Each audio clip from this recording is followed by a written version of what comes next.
unfortunately the map is not very big, but it's to give you an impression of what we are talking about. I'm sorry, I'm just showing it to the honorable guests here. This whole area in the yellow line, that is what is the forest reserve, as it was declared originally. And that area, it was degazetted by Kaunda in 83 for security reasons, and then plots were given out to people for their own use. And that's when part of this forest was divided up in chunks. But then in 1996 it was re-gazetted because of the devastation that had occurred, because of the plots, burning of trees and charcoal. There wasn't enough water for the farmers and people living downstream, so it was re-gazetted in 1996. And all the people that had been given plots were supposed to be compensated or having been given plots elsewhere. And so it was reverted back to the original size and the original state of the forest reserve at 1,664 square hectares, not square hectares. Then in 2017, the President Lungu at the time degazetted the first part of the forest reserve, which is this triangle, this green part here. And we've been coming through there because when we were driving down, this is Bauleni, this is the Leopard's Hill Road, and then you turn off on the State Lodge Road, and we actually cut through this little corner and on the State Lodge Road, and then we came back on the State Lodge Road, turned off here to the new development, and we're actually standing right in this corner on the top of that red rectangle. So 2017, this part was degazetted, and that's the part where we've got a list of more than 100 people that were given plots, amongst which a lot of the publicly exposed people, and one of them is now one of them now is in court. Jean Kapata amongst them. Her plot was right here, and she's in court now, not specifically on this, but it is being mentioned there. So in 2018, another part was degazetted, and that's this very big purple part, and that is the ZAF area. But it was divided into 4 plots.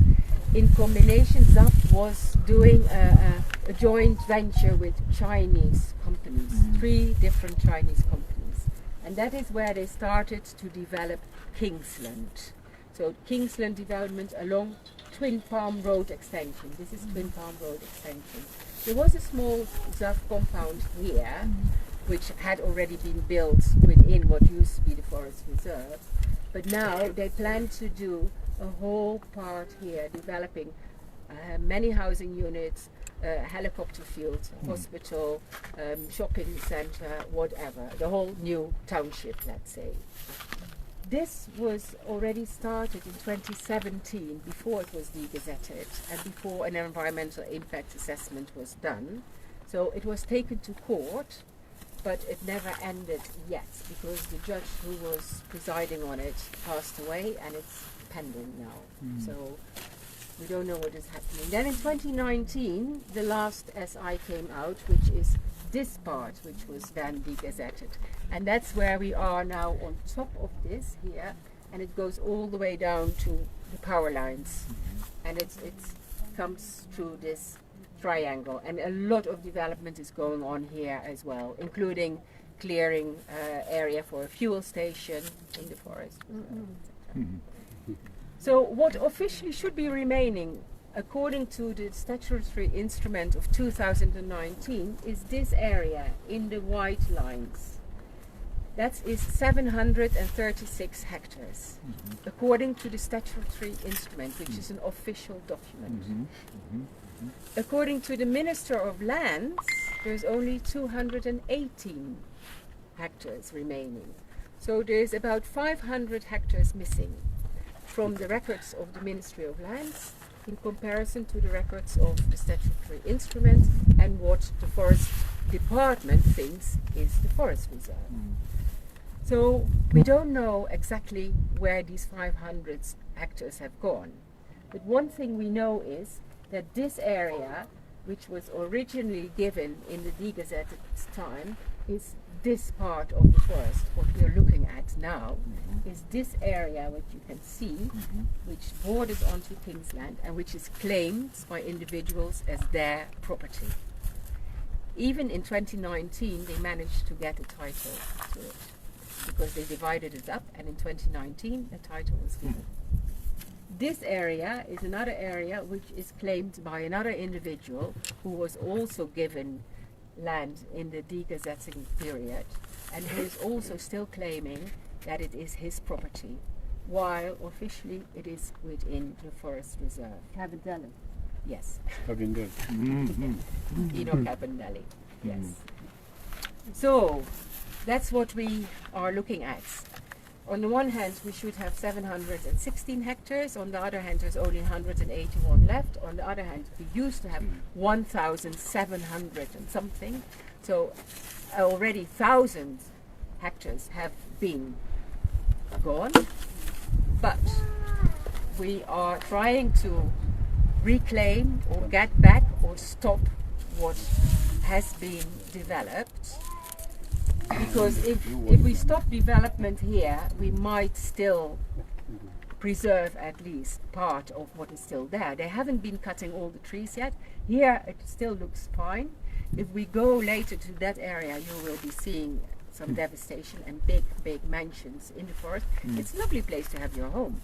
It's a beautiful home place, beautiful. But it is a forest reserve. And why was it a forest reserve? Because it had a function to protect the water source, to protect, exactly. So, yeah, it's a water catchment area. It protects the Chalimbana River is here, the source of the Chalimbana River. It's a river that goes towards Chongwe, so it affects also the people from Chongwe. And it is an area that also belongs to the BRE, the Chongwe people, or at least it's in their area, and they did not have any say on degazetting or the use or whatsoever. The ministers have been saying they would put a stop to it. It hasn't happened. That is a customary land? It is, no, it is an official forest. It's a local gazetted. forest. Okay. Yeah, it's gazetted as a local forest, but it is within the area of the BRE, of the Pisoli Royal Establishment. So it's customary land. Yes, Yeah, before you go to the forest. yes. And even if it's a local forest, it is in their area. There should be consulted. There should be consent on what is going to happen with it. Even when people are now saying you can't demolish our houses, we put in a lot of money and effort, etc. Even if you build in an area that is degazetted, you have to follow rules. You have to go get planning permission. You have to go to Warma to get permission to drill a borehole. You have to go and Zema. You have to get. There's no. The whole area, there's no water reticulation system, there's no sewage system. So everyone who is building here is drilling their own borehole and building their own pit latrine.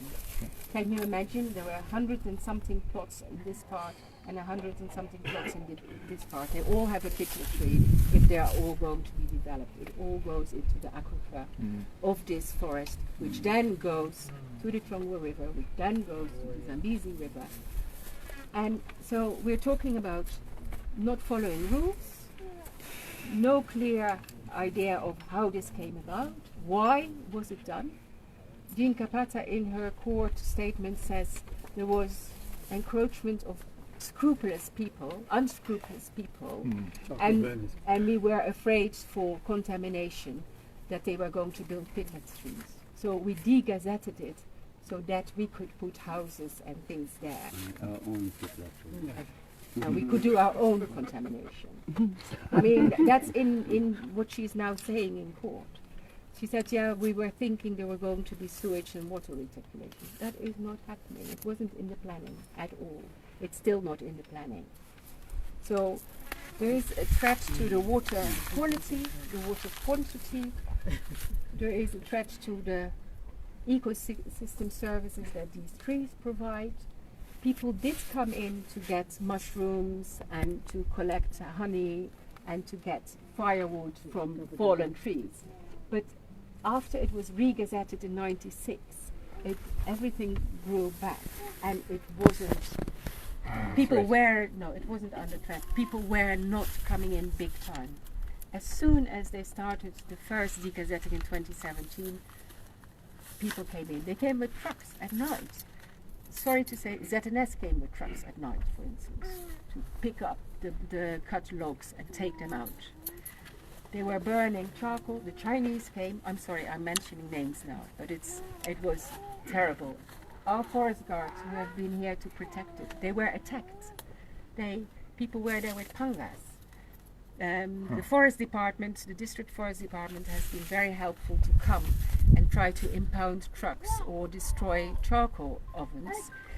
They were driving on an impounded truck with policemen, and they were stopped in Bouleini at the time and were chased from the truck and were harassed. And that was police and district forest officials who were harassed by cadres and people who wanted to cut trees and charcoal. So it was bad.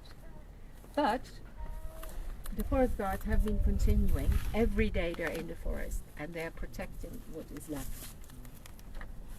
Our main issue is now with the Ministry of Lands. What is officially the forest reserve? What is remaining? And what are we going to do about it? Because we cannot risk to lose this completely. We cannot risk that. So that's why we are here. 270 hectares is not enough. It is less than, because this part, which is left. remaining, is 360. So it's even less than that. This is what we calculated. And this little area here, this corner, there are no trees left. So this is still forest reserve, but they've taken all the trees in this area.